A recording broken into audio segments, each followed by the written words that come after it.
Hi, my name is Margaret Flournoy. I would like to tell you a little bit about my story and the way I grew up.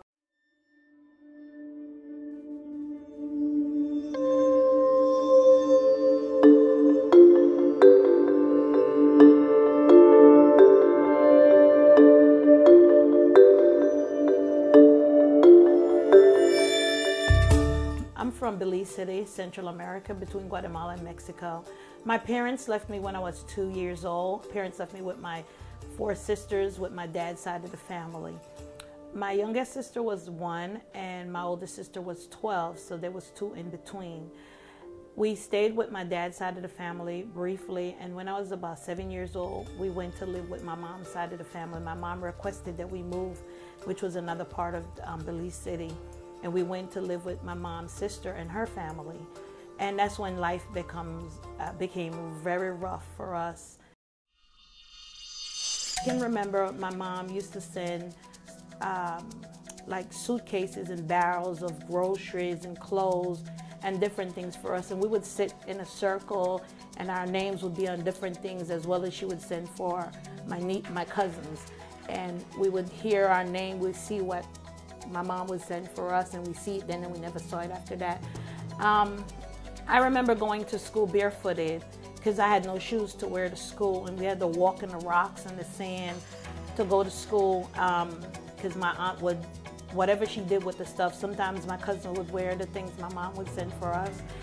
And we used to just go to school barefooted most of the times, and we couldn't tell my parents what was going on. We wrote letters, they read the letters, to reproof it to make sure that we're not telling what we were going through. There was many times we had nothing to eat. You know, my older sister used to go and steal bread from other people that would make bread just to make sure.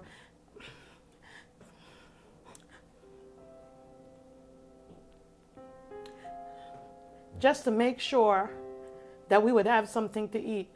And sometimes people would say, oh, that was really nasty. And there was times where she had to literally hide the bread under her clothes, hot bread, and bring it to us. And all 5 of us would eat off of the bread. You know, there's times where the trucks would come in from different other parts of the countries and bring powder milk. And they would give us sacks of powder milk, and we would take it home and get excited because that would be a little bit of nourishment to our body. A man came along and he tried to help us to come to America, and of course it wasn't the right way, but who would turn down something like that when you're going through so much and you're mistreated? So as we were coming, we got caught, and we got caught in Mexico, and they put us in jail. Yes, I was in jail, and my sister Evelyn, 2 of us were traveling with 4 of my cousins. And my sister Evelyn, she got lost in Mexico, and she's really dark. And I cried and prayed and cried and prayed. And finally, a missionary came along, and he was talking to us and ministering to us. And I told him, I said, can you call my parents? And I didn't know this man. I didn't know whether he was going to call my parents or whatever. And I said, can you call my parents? And I gave him the number. And I know it was nobody but God allowed me to memorize my parents' phone number. And I gave it to him, just praying and hoping that he would call my parents, and praying that they would find my sister and my sister would come. And after about 3 days, they found my sister and they brought her to the jail. And I was so happy to see her. And we spent about a week in the jail in Mexico, in Tijuana jail. And then the missionary came back, and he said to us, I call your parents, it's going to work out. And I just thank God for that missionary.